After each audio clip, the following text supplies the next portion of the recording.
Okay, so these next questions I just kind of want to like one at a time, if that's cool with you guys. Yeah. So Audra, we'll start with you. Okay.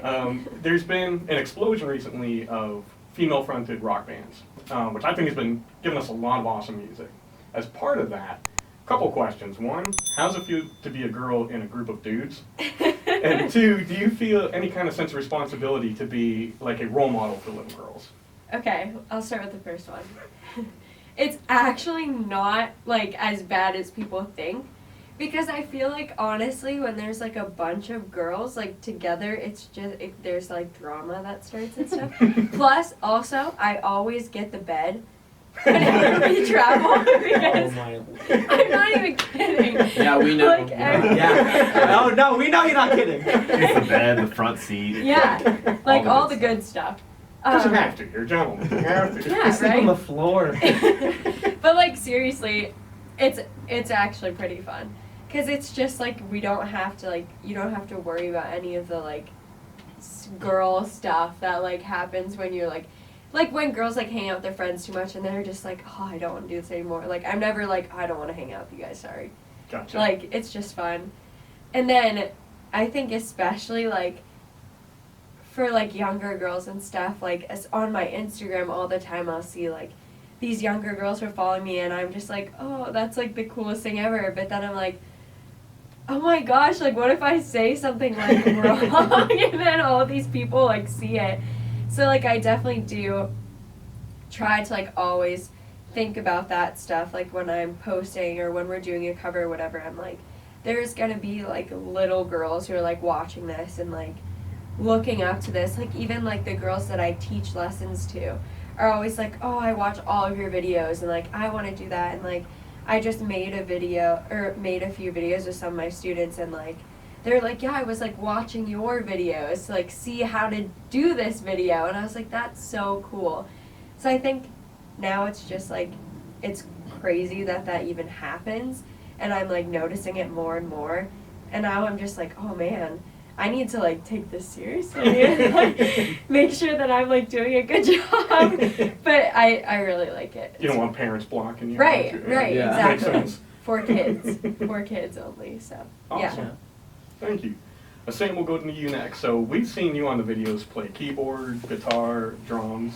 Would you say drums is probably your biggest musical passion? I started playing guitar actually first for a long time. Yeah, the chronology was like guitar for a while, drums, and then piano right after that, and then I picked up like an upright bass and like an orchestra shortly after that. So It's news to me. yeah, I picked up upright bass and orchestra shortly after that. Thought I would let you know. Thanks for checking in. Yeah.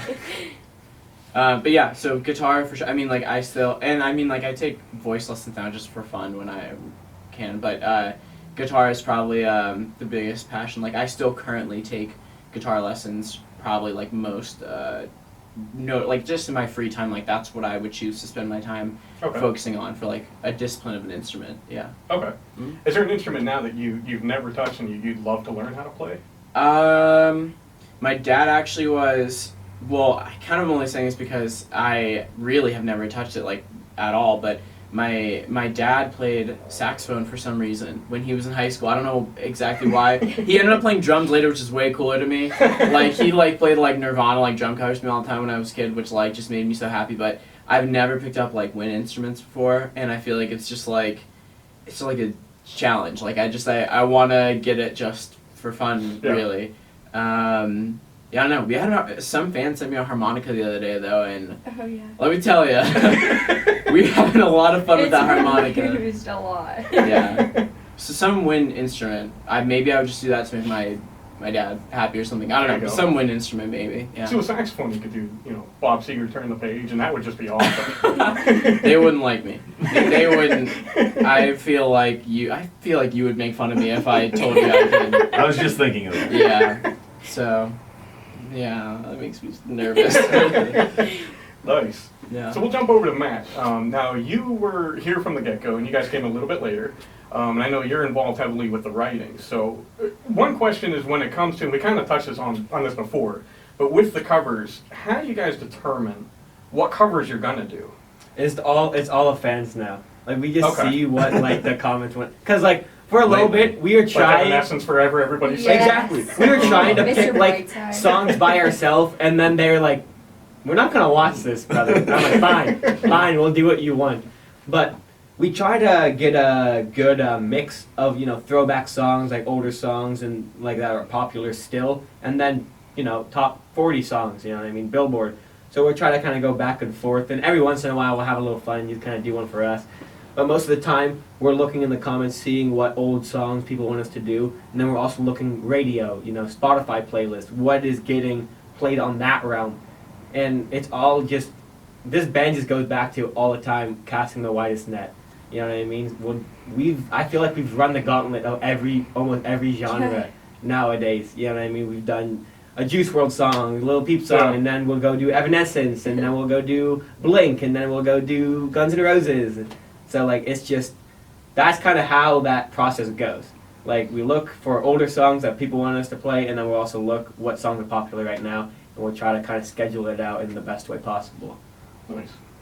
Awesome, thank you. Ryan, you've been involved in a number of different bands, and you've helped put together a number of bands. What do you think it is about this group specifically that works so well and they've been successful with? It's the persistence. Sorry.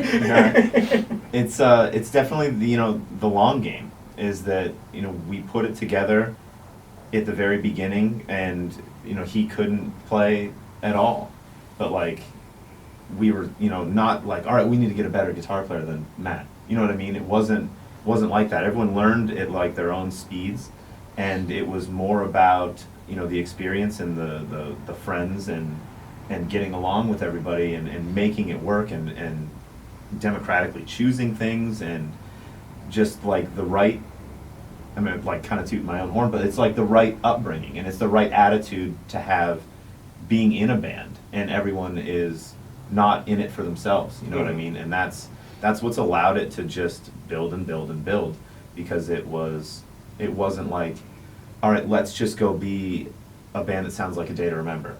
You know what I mean? I pushed the influence of what Audra liked on him, and I pushed what he liked on her, and we just tried to make it so that it was something that was stable. And like he said, casting a wide net, but it's really comes down to building a strong base as that wide net.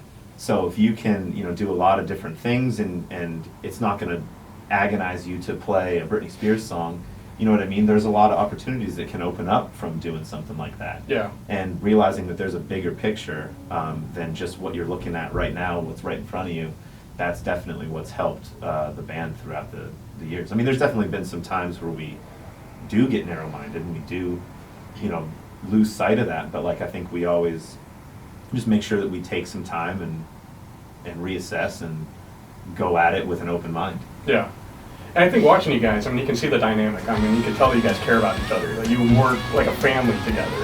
And I mean, it does. It shines through in the videos, and that's really cool to see. Yeah, it's crazy, like, to think about the amount of time that's already gone into this. Like, aside from some of their parents or relatives, are like, there's no one that's been around them as long as we have. Right. You know what I mean? Like, we've been involved with each other's lives for as long as we've not been involved in each other's lives. So it's kind of cool that this is this is like our life, you know? And it's difficult to think about it like without it. It'd be weird. Nice. Well, before we end, I have to bring up that your most viewed video is, of course, the cover of Sweet Child of Mine. And you guys may not have known, there's like a special guest in the background. I knew that. Of the video, about 2/3 of the way through, and I was going to bring it up and it came up. But I'm in it for like 2 seconds. That's all in my head. And so I'm not saying that's the only reason that it's your #1 video, but you're welcome. We can't prove that it's not the That's reason. That's what I That tell is myself. so That's true. exactly. I mean, I guarantee I got you at least 6-7 views. Yeah. So, Of the 6 million? yeah, exactly. Yes.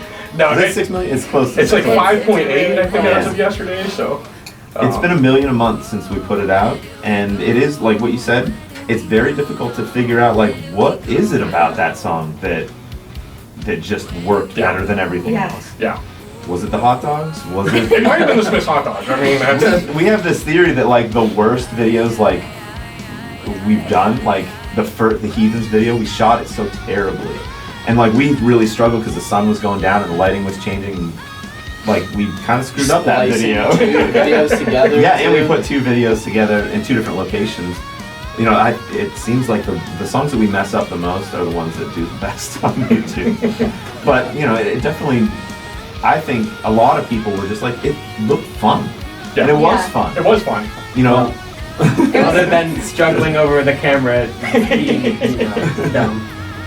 yeah, but it was fun to like just, all right, we're gonna do this, and then okay, now we gotta get tables and chairs and A food grill. and a grill and like Friends. friends. Yeah, I mean, that was the hardest part. That we were like, we were here with all this stuff, and we were like, man, I hope We people really show hope up. people come. It's so funny because we hang out with each other so much.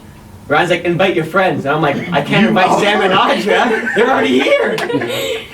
Yeah, I get comments even about like the Thrill music video we did. Like, even though obviously it's not like that video is doing like Sweet Child of my numbers, but like I get the most like feedback for some reason. People who I think that also just because it's like the first like featured thing or whatever on our channel, Yeah.